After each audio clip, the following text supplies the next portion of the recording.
Қайырлы күн, құрметті көрермендер. Сіздермен бірге Жайық пресс ақпарат агенттігінің кезекті подкасты. Біздер араға бірнеше үзіліс салып, қайтадан подкасттарымызды жалғастырып жатырмыз. Біз бүгін қоғамдағы ең өзекті мәселе бала тілінің кеш шығуы және бала тілінің дамуы туралы сөйлесетін боламыз. Біздің студияның қонағы өздеріңіздің және көп ата-ананың білетін сүйікті логопед маманы Бөлекбаева Гүлфайрuz Мұратқызы. Гүлфайрuz Мұратқызы, біздің студиямызға келгеніңізге рахмет. Бізге бірінші мына сұраққа жауап беріңізші. Жалпы логопед деген кім және ол қай кезде көмекке келеді бізге? Логопед дегеніміз сөйлеу тілі бұзылысында бар балалармен жұмыстанатын маман. Негізі жалпы біздер бірінші дефектолог логопедпіз. Яғни арнайы педагог. Қазір арнайы педагог қылып өзгертіп тастады. Осы дефектологиядан логопед, сурдопедагог, тифлопедагог және олигофренопедагог болып мамандар бөлінеді. Яғни логопед болған маман дефектолог болады.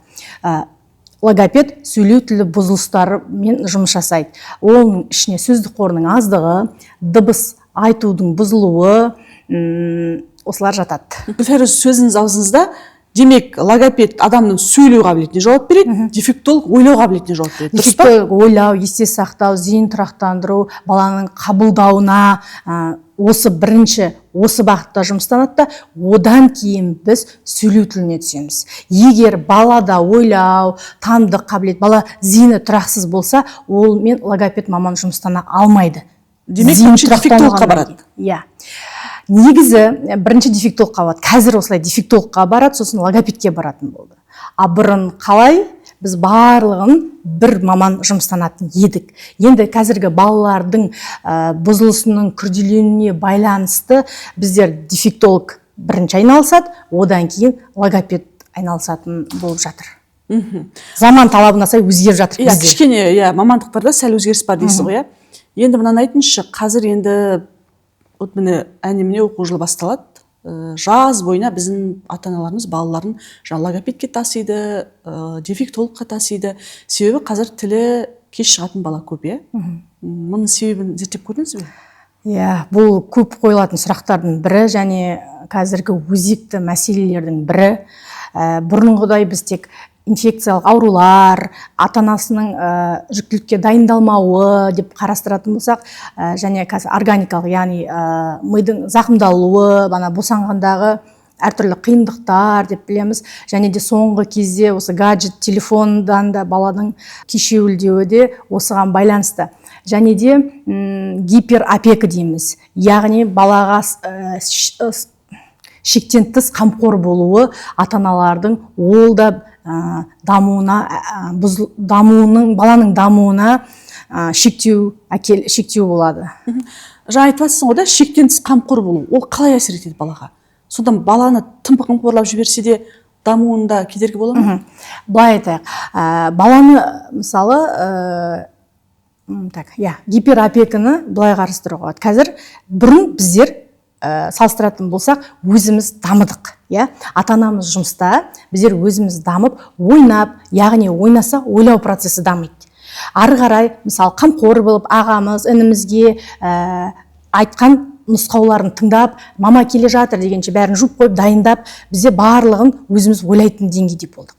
Одан кейінгі қазіргі ата-аналар енді өздерінде жоқ нәрсені біздер материалдық жағынан ұсынып тұрды, балаға барлық материалдық жағдайын жасаймыз, бірақ та біз ата-ана болып балаға уақыт бөліп,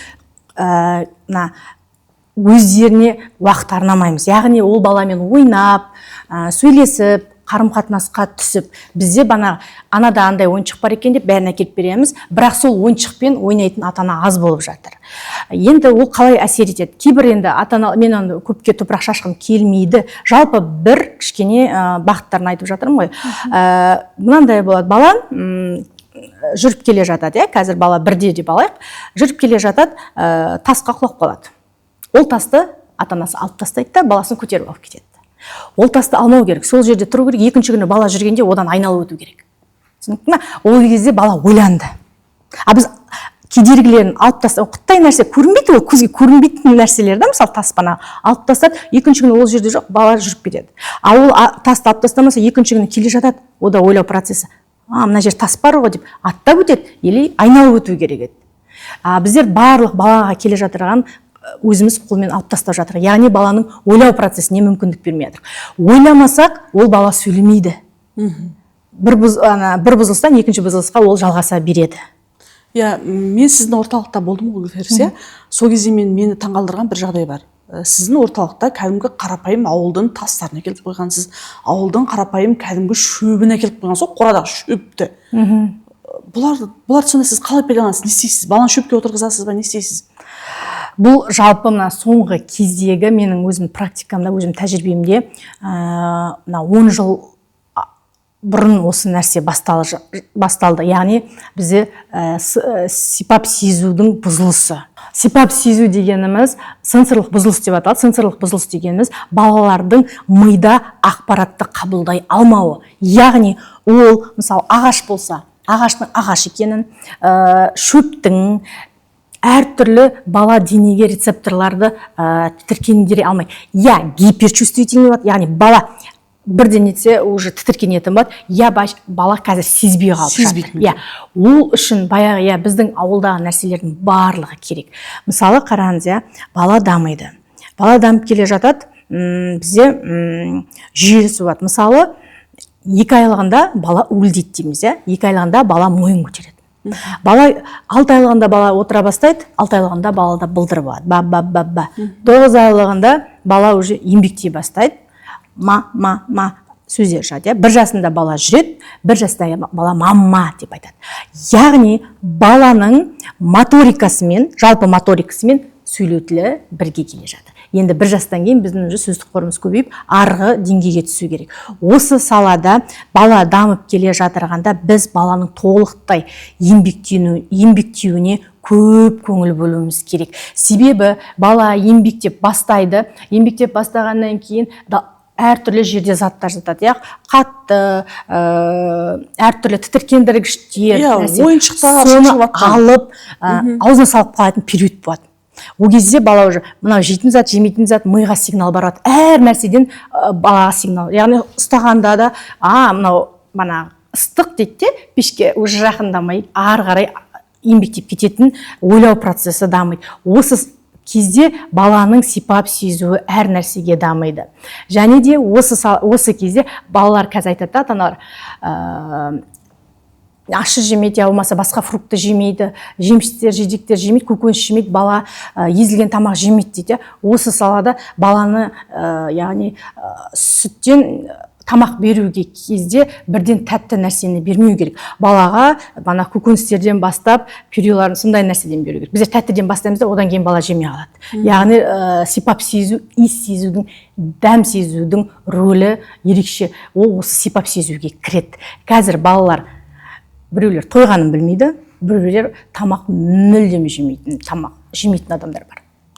Тек сүт жейтін бар, тек определенный бір тамақ. Езілген каша жемейді. Неге каша жемейді? Себебі бала, мысалы, балшықтармен ойнамайды, құмдармен ойнамайды. Ол ойнап жатырғаннан бәрін ұстап, сипап, миға каждый бізден сигнал барады. Ұстағаннан кейін, сол ойлау процесс, ойлаудан сөйлеу. Бәрі бір-бірімен байланысты. Әр маман, жалғыз жерде логопед, дефектолог емес, қазір мамандар көбейіп жатыр. Мамандар, мысалы, АФК маманы. Егер, мысалы, қазір біз дефектолог, барлығы бала негізі ата-аналар келеді, балам сөйлемейді деп келіп жатыр. Менің балам сөйлемейді, логопед, дефектолог іздеп кетеді, оған келеді, мен балам сөйлемейді дейді. Ал ата-ана түсінік жоғын байқамайды. Қазір түсінік жоқ балаларда. Яғни түсінік дегеніміз не? Қоршаған ортамен қарым-қатынасымыз. Ол түсінік дегеніміз, бала, мысалы, алманы бер десе, алманы сізге беру керек. Болмаса, тағы, мысалы, жұмсағанда нұсқауды түсінетін болады. Қазір нұсқау түсінбейді. Ата-ана бірақ ол түсінеді дейді. Қалай түсінеді дейсіз? Свет сөндір, есікті жап деген түсінеді. Ол есікті жап, свет сөндір күнделікті іс-әрекет. Ол көргеннен бастап соны көреді, и ол солдағыны жасай береді. Қалған нәрсені білмейді. Одан кейін айтады, жоқ, ол бәрін түсінеді. Менің қолымды алып сұрайды дейді. Ол ол жаста балада 11 айынан 1 жас 4 айына дейін бізде нұсқаушы саусақ пайда болады. Яғни нұсқаушы саусақ дегеніміз бала көрсету керек. Өзі тәуелді көрсету керек. Иә. Ол былай етіп саналмайды. Ата-ананың қолын апарып түсіндірген ол түсінік болып есептемейді. Қашан бала нұсқаушы саусағымен көрсетеді, жылап тұрып көрсетсе де, ол түсінігі бар, ананы алып бер деген түсініп тұр. Мынау 1 жастан 11 айынан 1 жас 4 айына қалыптасады, яғни ойлау процесі бар деген сөз. Біздің кезімізде ата-аналарымыз мұрның қайсы, көзің қайсы сұрай беретін еді ғой бала күнімізде. Демек қазақтың осысы дұрыс болып тұр ғой. Өте дұрыс. Қазір балалар дене мүшелерін сезінбейді, айтпайды, білмейді. Демек бұл жерде ата-ана кінәлі ме, үйретпеген? Айта аламыз ба біз осылай? Енді бұл жерде ата-анаға көп кінәні ата-анаға да жабудың қажеті жоқ, енді әртүрлі жағдай. Біреудің үйінде сондай болса, басқа біреудің үйінде басқа нәрсе болып тұр, иә, бана органикалық, физиологиялық жағынан баланың дамуына, иә. Бірақ бала дүниеге келді ме, 1 жастан өтті ме, сұрау керек. Бұрын бізде де мұрын беш дегенде бала мұрын береді. Нұсқаушы саусақ шыққанда мұрын қайсы дегенде міне көрсетеді. Осылай үйретуге болады. Әр нәрсе. Мына не үшін бала, мысалы, егер бала өзін танымай сезінбесе, мына сипап сезу дамымағаннан кейін бала өзінің дене мүшесінде сезбейді. Иә. Мысалы, тәжірибемде болды, әлі де болып келе жатыр. Мысалы, бізде қыста кәдімгі батарейка жанып тұр, соған бала бүйтіп ұстап тұр ғой. Сезбейді. Сезген жоқ. Бізде көзіміз, ол сондай болады. Міне, қатты нәрсе, мысалы, құлап қалатын бала болады, жыламайды. Бізде оны ойлайды, бана батыр жыламайды. Жоқ, ол сезініп жатырған жоқ. Оны бана дамытып, күнделікті осыны жұмыстанғаннан кейін бала сезіне бастайды. Сосын барып, кіші үлкен дәреттерін сезіне бастайды. Қазір кіші үлкен дәрет сезбейді деп айтады ол көбі. Памперста, сол бағыттада да осы жерде сипап сезудің үлкен рөл атқарады. Қазір сол бағыт бойынша жұмыстанып жатыр. Яғни алдында көргеніңіз ауылдан шөп, тас, ағаштың жаңғағы дейма, соның барлығын алып жатырмыз. Егер бала тасты ұстайтын болса, жаңғақты толықтай ұстап, сипап сезу дамиды. Айтады ғой, тоже сөйлеу балалардың саусақтардың ұшында дейді. Ата бабамыз не істейтін еді? Қуырмаш, осы ұшында, яғни сақ моторикс. Біздің сөйлеу зоналарында осы сақ моторикс сол жанында орналасқаннан кейін бір-бірімен мида байланыста. Сол себепті көбірек сақ моториксына, массажына, балаға бөліну керек уақыт. Біздің әжелеріміз оқымаған логопед болды ғой. Отыратын еді ғой, бас бармақ, баланы үйрек деп. Баланы үйретіп жатыр, сипап сездіріп жатыр. Қазір демек ондай қасиеттер. Сосын мынаны ойланып осы салада енді жүрмін, ойланып жүрмін да. Мысалы, кішкентай кезімізде біз тезек теретін едік қой. Тезек теретін едік. Тезектің иісі баратын да. Қолға кіреді. Қолға кіреді, тезектің иісі шығады. Қазір біз иіспен жұмыс жасаймыз. Балаларға иіс кетеміз. Ол қатты аш иістерді көп сезінбейді бала. Ойлаймын да, біз қалай дамыдық, ананы аламыз, саламыз, соның барлығы бізге иіс болып барды ғой, иіспен өзіміз автоматты түрде жұмыс жасаған екен біз деп ойлаймын ғой. Демек, баланы қатты өбектемей, керісінше тұрмысқа бейімдеу керек болып тұр ғой да? Тұрмысқа бейімделген бала сөйлейтін болып тұр демек.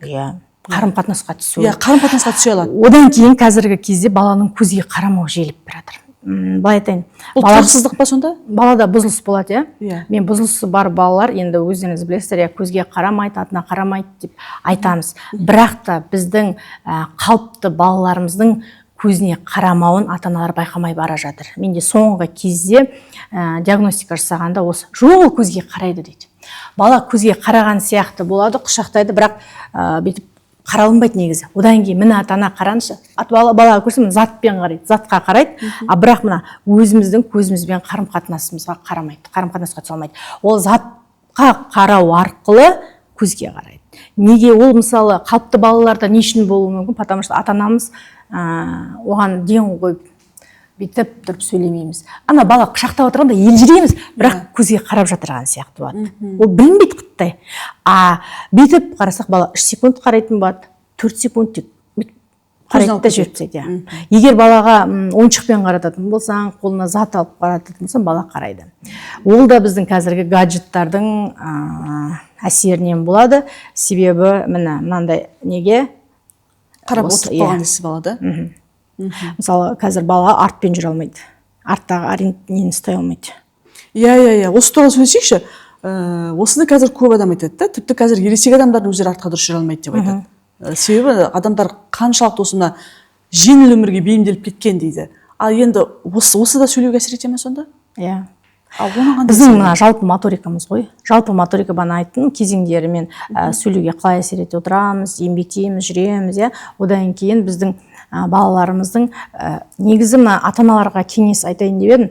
Егер бала дүниеге келгеннен кейін баланың даму сатысы болады. Яғни қай жаста не істейтіні, неше айында бала нұсқаушысы айттым, бір жастан 5 айында бала неше жасында жүреді. Осы бағыт бойынша баланың дамуын бақылап отыру керек. Жалпы моторикасы бана жүргеннен кейін бала еңбектейді, еңбектегеннен кейін артқа еңбектету, жанға еңбектету, жүргеннен кейін бала бірінші аттайды. Аттағаннан кейін секіргені 2 аяқтап, қос аяқтап секірмейді, бірінші қай? Бүйтіп секіреді. Сосын барып уже 2 аяқтап секіреді. Осы 2 аяқтап секіру тепе-теңдік сақтау. Яғни вестибулярный аппарат дейміз да. Вестибулярный аппарат дегеніміз біздің құлақтың ішінде орналасқан кішкентай орган, ол біздің тепе-теңдік сақтауымызға әсер етеді. Яғни тепе-теңдік дегеніміз жалпы моторика баланың өзінің денесін толықтай ұстауында. Бала қыттай бордюрда жүруі, қазіргі жүре алмай, тепе-теңдік сақтай алмайды, құлап қалады. Әртүрлі қазір осы мен АФК мамандар жұмыстанады. Не үшін? Себебі біздің бұрынғы өзіміз ойнаған, секірген нәрселерімізге біз балаға көмектесу үшін дефектолог, логопедтен бұрын баланың бізге секіру, жүгіру, иіс сезу барлығы керек болғасын АФК маман осымен жұмыстанады. Яғни тепе-теңдігін сақтауға, баланы жүгіруге, жүруге, артпен жүру, алмен жүру, барлығын дамытатын АФК маман. Яғни баланың моторикасын дамытпасақ, бала сөйлей алмайды. Жаңа секіру туралы айтып қалдыңыз ғой, мына қазір енді әлеуметтік желіде өте көп ата-аналар жазып жатады. Жаңағы айтқан АФК мамандары балаңызды секіртіңіз үйде деп айтады деп. Бала секірмесе сөйлемейді деп. Сонда жаңа секірген кезде жаңа сіз айтып отқан құлақтың түбіндегі орган іске қосыла ма, қалай істейді ол? Ол мысалы баланы дамытпаса, кішкентай кезінен баланың дамыту керек бізде. Бана айттым ғой, еңбектеп жүргеннен кейін баланы бөбектемей, бала жүре алмайтын болса да іс-әрекет жасауымыз керек. Мысалы біздің әкелеріміз мойынға қойып алып нетеді, бала тепе-теңдік сақтау. Ол бала ойланады. Мен құлап қалмайын деген нәрсе болады да. Қазір бала құлап барады деп олай көп жасамаймыз. Ол бала дамыған сайын ол ойлау процесін қосады да ары қарай дамай береді. Ал АФК сабағында тап осыны бұрынғы әкелеріміздің жасаған нәрсені АФК мамандары жасап жүр. Бана секіртеді, жүгіртеді. Ол дамығанда, тепе-теңдік сақтағанда ойлау процесі қосылып тұрады. Мен құлап қалмайын деп тепе-теңдігін сақтай алады бала. А бұрын ол ойланбайтын да. Былай қарасаңыз айтып отқан нәрселеріңіз күнделікті тірлік, Былай қарасаңыз өте бір жеңіл сияқты. Бірақ осы қазір қоғамның үлкен кәдімгі проблемасы айналып отыр ғой. Жаңағы тілі жай шығатын бала, айналып келгенде мектепке бара алмауы, баланың жаңағы ортаға қосыла алмауы, жаңағы өзіңіз айтқан адамдармен қарым-қатынасқа түсе алмауы, Енді айтыңызшы, жалпы ата-ана қай кезде дабыл қағу керек? Бізде көп кешігіп барады, айтыңызшы. Себебі қазіргі басты ата-аналардың бала тек сөйлемейді деуі ғой енді.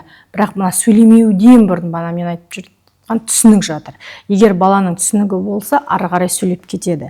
Баланы кішкентай кезінен дүниеге келгеннен бастап невропатолог дәрігеріне қаратады, бір айдан кейін өзінің педиатр дәрігерлері қарайды. Осы жерде баланың даму бойынша бана 3 айда не істейді, бала қалай 5 айында осы жерді толықтай қарап жүру керек баланы. Бірақ сол аралықта бала түс айыратын моменттері болады. Соның барлығы болсын үйде айналысу керек. Уже ладушки жасайтын уақыттары бар. Ол имитация деп атады. Ол важный нәрсе. Осылар жасайтын барлығын баламен бірге жасау керек. Егер де осы кішкентай аралықта бала көзге қарамаса, ол өз білінеді, атына қарамаса, дабыл қағу керек. бірінші яғни невропатолог дәрігеріне барып, педиатрларына барып, ары қарай ол мамандар жұмыстанады. Иә, жібереді, тексереді, құлағын қаратады, егер атына қарамаса. Кейде сондай жағдайлар болды. Енді мынаны айтыңызшы, логопедке бала келді. Қай кезде нәтиже беріп бастайды? Ең ата-ананы күтетін осы ғой. Иә, бұл жерде бір балаға байланысты айту қиын. Осы жерде әр ата-анаға әртүрлі. Бірінші мына жерде мен айтарым, бізге нақты дұрыс диагностика жасау керек. Осы жерде бізде кішкене ақсақ тұрқ. Ол жалғыз мына біздің Батыс Қазақстанда емес, жалпы Қазақстан бойынша дұрыс диагностика жасалмай жатыр. Дұрыс диагностика жасап алып тек логопедпен жұмыстанатын бала болса, тек дыбыс айту болса, бірақ қайтып дыбыс айтуымызда бұрын, мысалы, бір дыбысты біздер бір күнде қойып, екінші күні машықтандырып, үшінші күні сөзде машықтандырып, жаздыртып, сөйтіп жасайтын едік. Қазір ол процесс ұзақтап баратыр. Оны тағы бір мәселесін айтып қозғап жіберейін ба? Мына жерде дыбыс қойған кезде, яғни біздің артикуляциялық аппаратымыз қатысады. Артикуляциялық аппаратпен біздер балалар сүйек жемейміз, құрт жемейміз, шайнамаймыз. Сол себепті дұрыс тыныс алуды да ұмытып барадық. Яғни біз мұрынмен емес, ауызбен демалатынды әдетке шығарып алды балалар. Ата-ана айтып жатсам, ол айтады: байқамаппыз ғой дейді. Сөйтіп, мысалы, кейбір балаларда аденоид болады. Ол, ауызбен демалуға, ал кейбіреулер әдет қылып, банағыдай ауызбен демалып жатады. Ол дұрыс емес. Содан біздің мына артикуляциялық аппарат, яғни прикусымыз дейтін, тісіміздің қалпы бұзылады. Сол себепті дыбыс айтуы да бұзылады. Ол жерде ұзақ жүреді бала. Оның бана логопедтің миологопедия дейміз ғой, сол саласы қосылады. Оған өзімде оқыдым, енді мен осы саланың барлық нелерін оқып жатырмын. Қазір миологопедияны да қарастырып оқып, ортодонт дәрігерлермен жұмыс жасалып жатыр. Яғни ортодонт дәрігерлер керекті аппараттарын салады. Осы жерде лор дәрігері аденоидтармен неге мұрынмен тыныс алып тұр, осыны зерттеп олар өздерінің дәрі-дәрмек леченияларын береді. Ары қарай тыныс алуын дұрыстау, осанка дейміз, осының барлығын дұрыстау жалпы моторикаға келіп тұрады. Сонымен ары қарай логопед жұмыстанады. Бұл жерде толық процесс кәдімгі жүріп жатқан, иә? Оның ұзақ процесс. Қазір сол ұзақ процесске кетіп жатыр. Қарашы, адамның жақ сүйегі әлсіз болса да бала сөйлемей ме сонда? Жақ сүйегі әлсіз болады, бірақ анық шықпайды дыбыстар.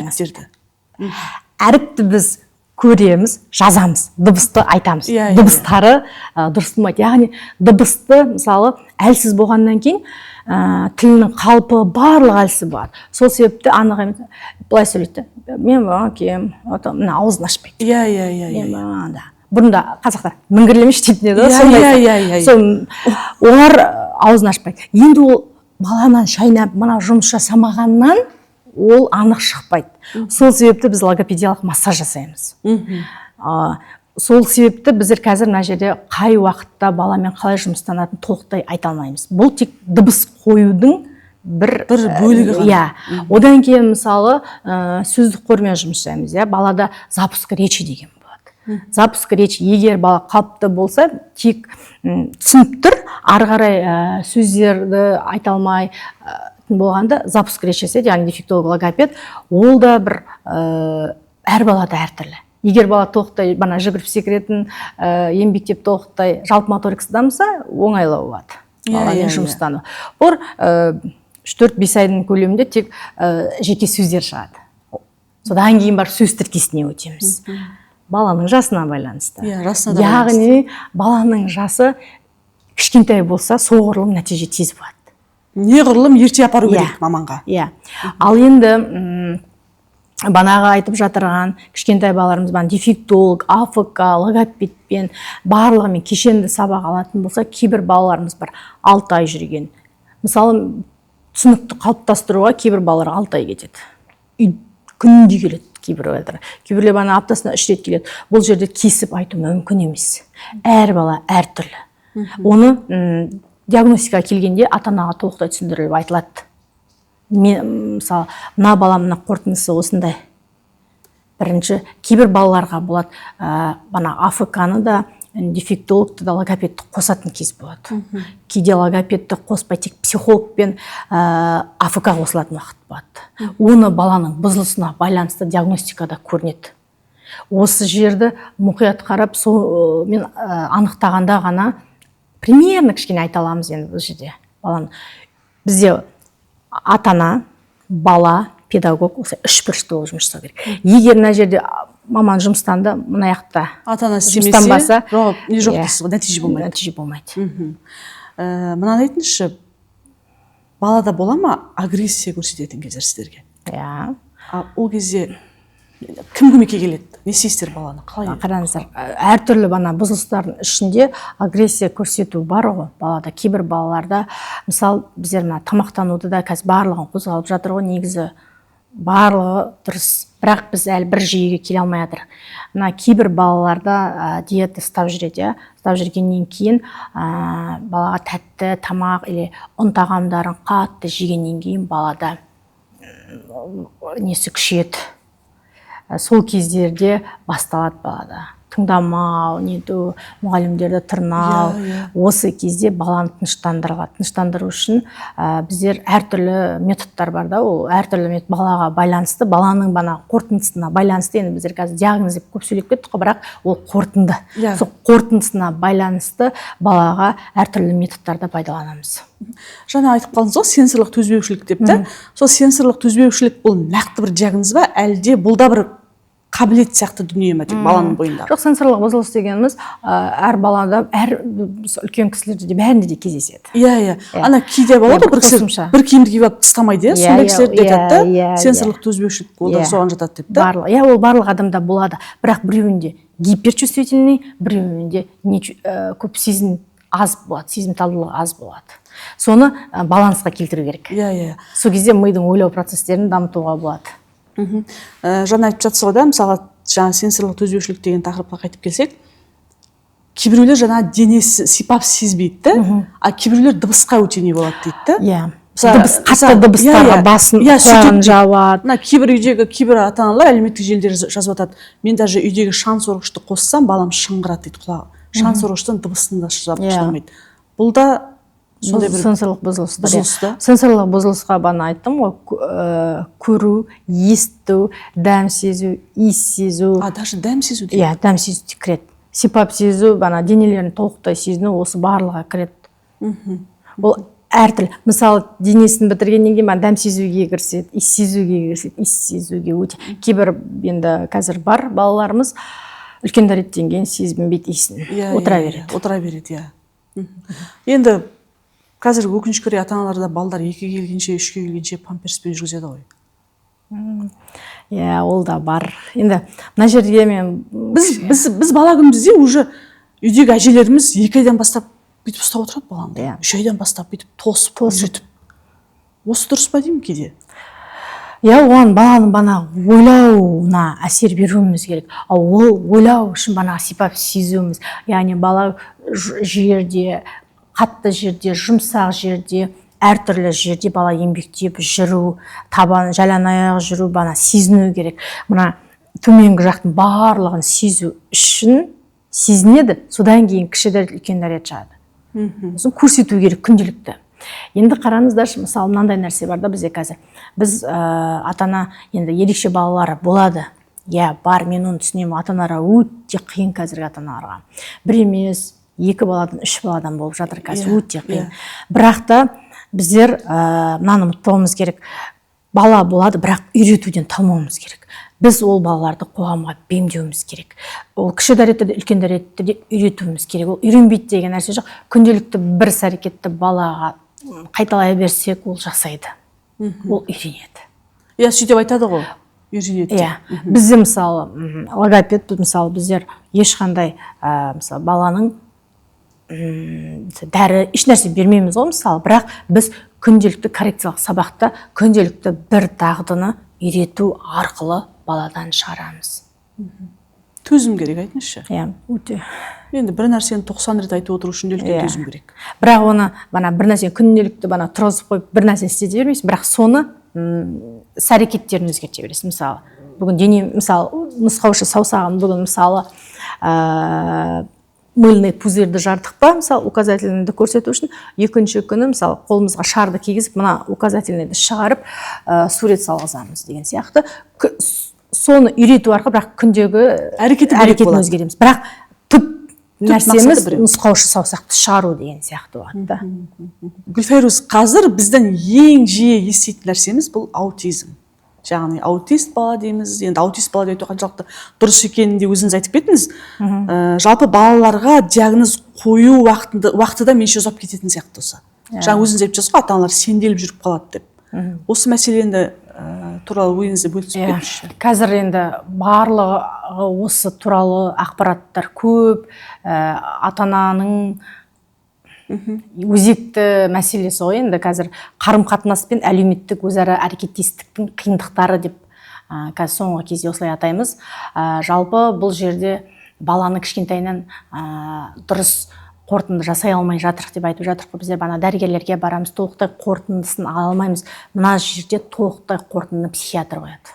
Бірақ біз психиатрға ата-аналар бара алмай жүр көбі, мойындай алмайды. Енді бұл жерде мен ата-анаға мойындау керек дегенде көп айтады, қабылдаңыз, қабылдағаннан кейін барып баламен жұмыстаныңыз деп көп жерде айтамыз ғой.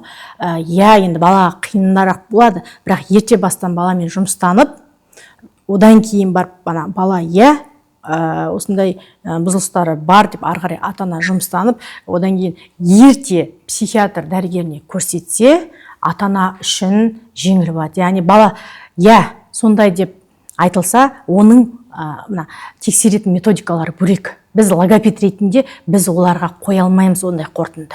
Біз тек имитациясы бар ма, бірлескен назары бар ма, сөздік қоры қандай, қарым-қатынасқа түсе ме, сол жағын зерттеп айтып бере аламыз. Ары қарай бана психиатр толықтай қояды. Оның өзінің методикалары бар. Өзінің тексеретін арнайы методикалары бар. Және де бұл балалармен де қазір тағы да жаңа мамандық қосымша оқиды психологтар, ИБ терапевт деп естіп жатырған барса, ИБ мамандары дейді. Ол кісілер жалпы қолданбалы мінез құлықты талдау әдістерін қолданып бұл балалармен жұмыстанады. Яғни түсінігін, қарым-қатынасқа түсіру дағдыларын қалыптастырады. Бұның яғни 5 модулін бітіреді. Қазір мамандар 5 модулін бітіріп, сол бағыт бойынша жұмыстанады. Ол бөлек әлем дейсіз ғой? Кішкене оның жұмысы өте күрделі, бірақ толықтай әлі біз бір жүйе жасай алмай тұрып, бұл балаларға дұрыс жұмыс. Енді әркім әр бағытта жұмыстанып жатыр.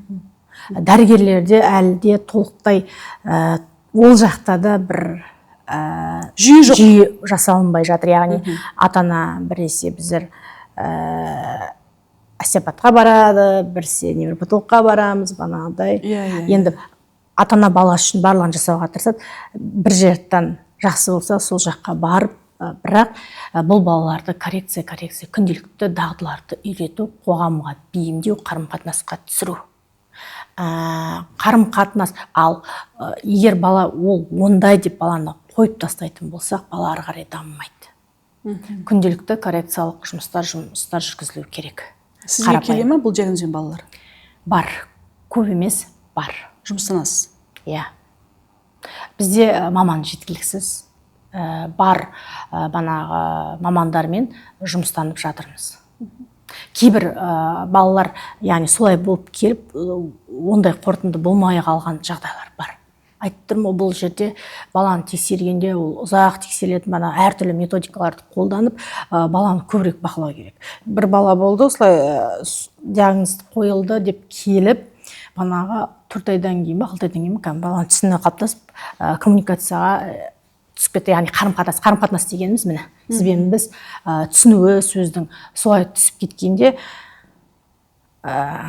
ойладық, дұрыс қорытынды жасамаған. Дұрыс қорытынды қойылмаған деп. Сосын кішкене біздер жүріп қалып жатырық. Қазір енді зерде бұзылысы бар балалар барлығы бар, бірақ соның қорытындысы толық қойыла алмай жатыр. Кішкене әлде оқу керек. Осыны арнайы оқуларды дайындап бір нәрсе жасалу керек. Бірақ қазір барлығымыз оқып жатырық. Жеке орталықтар, енді біздер шетелден оқимыз. басқа жаққа барып оқимыз, нетеміз, бірақ әркім өзінің несімен жүр. Соның барлығын біріктіру керек. Менің ойымша бәріміз біріктіріп бір жүйеге түсіруіміз керек. Мысалы, көрген бұзылыстың барлығын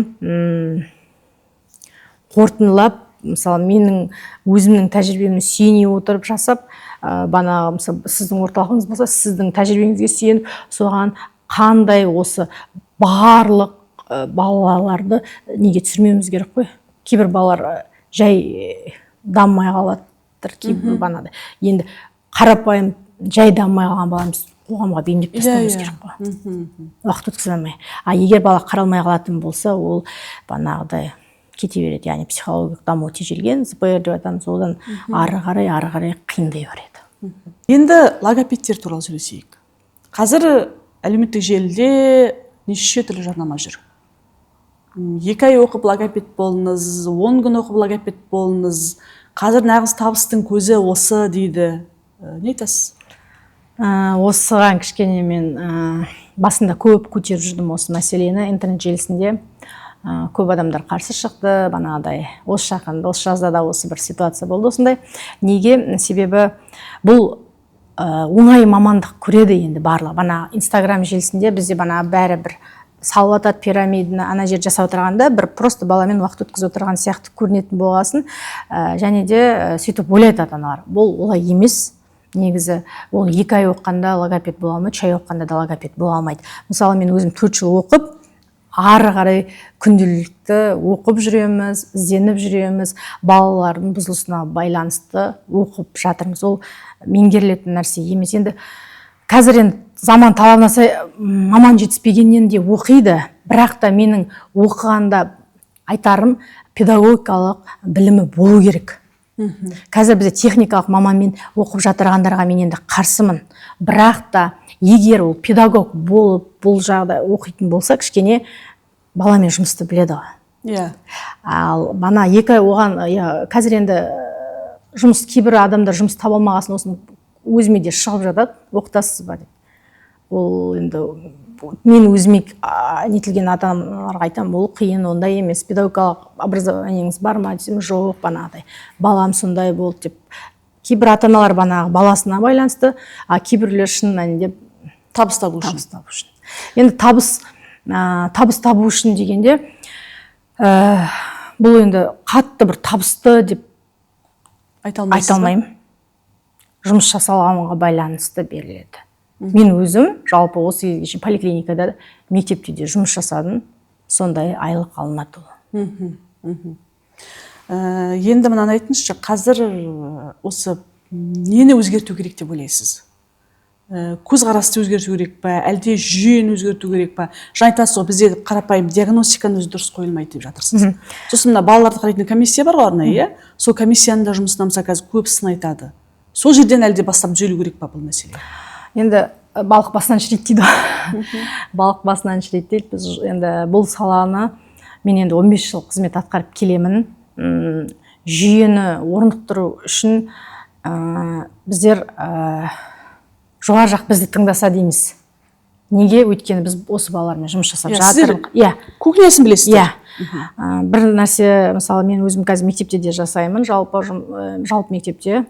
Барлығын жүйе құрастырғанда, төмен жақтан сұрап, біздерден сұраса екен, әр баланың қандай екен, олар мысалы қалай жүйеге, мысалы, бізге толықтай дұрыс дәрігер керек. Дәрігер барлығын консилиум жасайды, толықтай бір толық жақсы қорытынды шығарса, ата-аналар бүйтіп сандалып жүрмес еді. Дұрыс қорытынды жасалмайды, ана орталыққа 3 ай барады, мына орталыққа 3 ай барады, сонымен бала уақыт жоғалтып жатыр. Ал бұл жерде баланың дамуы, мидың дамуы, бана айттым, отырып тұрып жүріп, гуілдеп отырғанда кері артқа келмейді, уақыт сымырап. Сол себепті бізге жақсы дәрігерлер енді бар жоқ емес. Но оны кейбір ата-аналар біледі, кейбір ата-аналар білмейді. Бәріміз енді көбі жекеге кетіп қалады, яғни ана жақта дұрыс жұмыс болмағаннан кейін бәріміз жекеге кетеміз деген сияқты, енді өмірдің талабы бойынша. Бірақ осыны система жүйелену керек. Жүйелену керек. Балалар келді, мысалы, болмаса мына поликлиника дейміз, барлық жағында бізде мынандай бар мамандар, бар жұмыс жасап жатыр, бірақ әр жерде отырық, әр байланыс жоқ. Байланыс болмай жатыр. Сосын менің ұсынарым жалпы мысалы қазір әр центрға неге барып жатыр, жұмыс жасалғаннан кейін сол ата-анаға кішкене қорытынды беру керек. Мысалы сіз мына центрдан шықтыңыз, бізге келгенде мен ол бала туралы ешнәрсе. Яғни бір справка сияқты бірдеңе болса дейсіз ғой? Менің өзімде бар енді, ол бірақ ата-аналарға беріледі, өзімде бар. Бірақ әлі ондай соны ма, хотя бы жұмыстан да келесі этапына көшу керек деген сияқты бір баланың деңгейін білу керек. База сияқты бірдеңе керек деп тұрсыз ғой, иә? Сол кезде біз біліп жатамыз. Қарап отырасыз. Ата-ана да біледі баласы туралы. Оны деген енді ұзақ әңгіме, мен Алматыда группаластарым да бар, қазір барлығымыз осы саланы қарастырып, ойластырып жатырмыз. Біреуі мысалы кітап шығарып жатыр, біреуі осыған методика дайындап жатыр. Бірақ әлі бір нені таба алмай жатыр. Енді Алматыда да мен орталықтармен араласам, ол кісілерді де мен Алматыдан семинар өткіздім осы сияқты. Сол кезде де барлық бір жүйелене алмай жатыр. Оны мысалы бана сіз айтып отырған 2 ай справкамен кейбір мемлекеттік органдарда жұмысқа алып жатыр. Ол да дұрыс емес. Оны да қарайтын, енді маман болмағасын бәрін ала береді. Жалпы логопед тапшылығы бар ма? Тапшы бізде? Иә, тапшы. Логопед, дефектолог, бұл қазір тапшы маман. Жаңа АФК мамандықтар оларда тапшы ма? АФК мамандары жоқ. АФК маманы кім жұмыс жасайды? Дене шынықтыру пәнінің мұғалімдері жұмыс жасай алады. Тек банағыдай қосымша АФК-ның сертификатын алып жұмыс жасай алады. Оған тапшылық емес. Егер дене шынықтыру пәнінің қызығушылығы болатын болса, оларға тапшылық жоқ. Так, Гүлфайрус, бізге берілген уақыт аяқтала келді.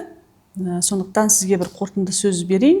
Ата-аналарға айтатын кеңесіңіз болса, нені ескеру керек, неден бастау керек, я болмаса мүмкін бір өзіңіздің жан дүниеңізді қозғайтын бір мәселе бар шығар ата-аналарға айтқыңыз келетін. Ата-аналарға мен жалпы енді ата-аналарды бұл баласы ондай болсын деп ешбір ата-ана ойламайды ғой. Байқамай қалатын ата-аналары бар. Сол бана біздің гиперопека деп айтамыз ғой. Сол кезде сондай нәрсені болдырмаса екен, баланың дамуын бақылап, қарап, дәрігерге дер кезінде көрсетіп, мамандармен тез жұмыстанып кетсе екен, ерте бастаса балада ерте нәтиже болады. Және де тек сөйлемейді деп метпей, түсінігін қарап отыру керек баланың. 9 айлықтарында ол байқалады балада түсінік деген, мысалы папаға кел жатырқайды деген нәрселер, кейбір балалар жатырқамайды, сондай нәрселерін байқауға болады. Сол кезде баланы қарап, баламен бірге жұмыс жасап, баламен бірге ойнау керек. Яғни үй жағдайында қарапайым балаға еш нәрсе сатып алып та қажет жоқ. Сол үй жағдайдағы ыдыс-аяқ нәрселермен ойнай беру керек.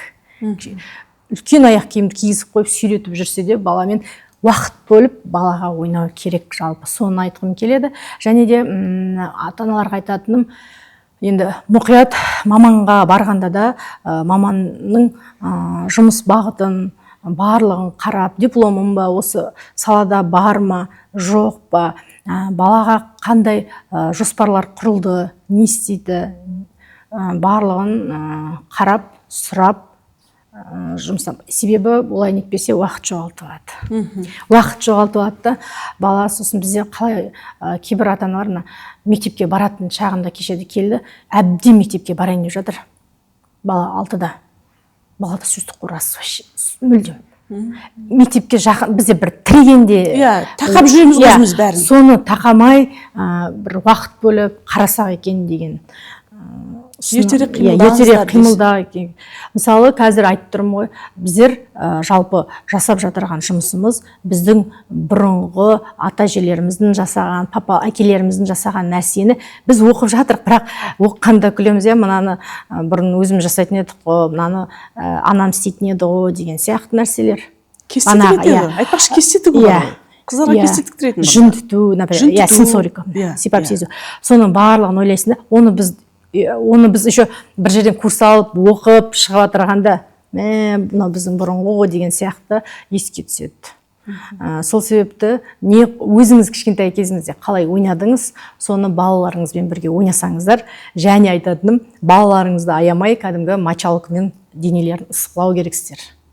дене сипап сезу. Сол кезде сосын бала кәдімгі ұстап, міне қол, аяқ деп айта берулеріңіз керек, баланың өзінің денесін толықтай сезіну үшін. Ал енді дыбысқа келетін болса, баланың дыбысты анық айтпауына, баланың кәдімгідей қатты тамақтарды жеу, шайнатуына, тыныс алуына көп мән берулеріңіз керек.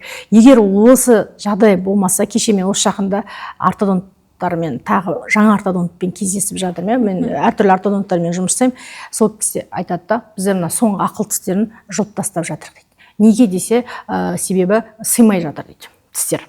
Иә, себебі дұрыс шайнамай жатырған себебінен артын алып тастады. Сол кезде мына прикустарымыз дұрысталмай баратыр. Сол себепті өсетін ақыл тісті уже жұлып тастап жатыр да. Ол бірінің әсері біріне тие береді. Сосын баланың дұрыс тамақтануына мән берулеріңізді сұраймын. Толтырып сок, тәттімен жүреді балалар. Кейде менде сабақ болады, перекусқа тамақ алып келіңіздер дегенде, ата-ана кәдімгі толтырып сокты, тәттіні бәріне де беріп жібереді. Ол болмайды. Сол тамақты дұрыстасақ, барлығын реттеуге жайлап, сосын балаға түнгі ұйқы өте керек, сондықтан баланың күн тәртібі болу керек. Қашан біз күн тәртіпті реттейміз, сонда балада даму жақсы болады. Былай қарасаң, өте қарапайым кеңестер айтып отырсыз, бірақ бізге орындау сәл қиындау осы мәселелерді. Осы жерде тағы бір нәрсе айтайыншы, қарапайым нәрсе болып көрінеді. Бізде адамның рөлі бар. Ата-ананың, баланың рөлі бар.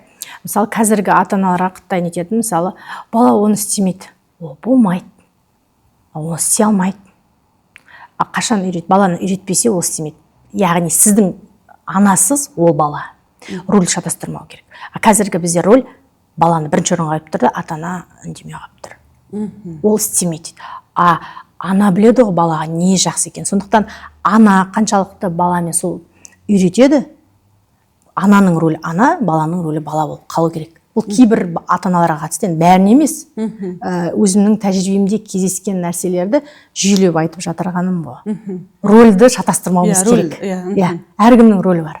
Бірақ біз қазіргі соңғы бана айттым, материалдық жағдайын жақсартып жатырық та, балаға өзіміз банадай артында қалып тұрық та, ұрыспай банадай.